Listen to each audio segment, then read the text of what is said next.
అందరికీ నమస్కారం. ఈరోజు మన ఛానల్లో మరొక ముఖ్యమైన ఆరోగ్యానికి సంబంధించిన సందేశం తెలుసుకుందాం. మీలో చాలామందికి మాస్క్ ఎప్పుడు ధరించాలి, ఎప్పుడు ధరించకూడదు, ఎలా ధరించాలనే విషయం చాలామంది తెలియక ఎప్పుడు పడితే అప్పుడు ధరించడం, అవసరానికి లేకున్నా కూడా మాస్క్ ధరించడం జరుగుతుంది. సో దీనివల్ల ఏం జరుగుతుంది?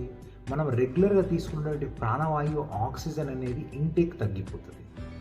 అదేవిధంగా మన విషపు వాయువు కార్బన్ డైఆక్సైడ్ అనేది బయటికి ఫ్రీగా అనేది వెళ్ళకుండా మన మాస్క్ పైన కార్బన్ పార్టికల్స్ పేరుకుపోయి అదే విషయాన్ని మళ్ళీ మనం పీల్చుకోవడం ద్వారా ఊపిరితిత్తులకు సంబంధించినటువంటి సమస్యలు కానీ లేకపోతే హార్ట్కి సంబంధించిన సమస్యలు కానీ జరుగుతుంది. సో గుండె యొక్క వేగాన్ని పెంచి మళ్ళీ హార్ట్ స్ట్రోక్స్ కానీ ఇట్లాంటివి రావడం జరుగుతుంది.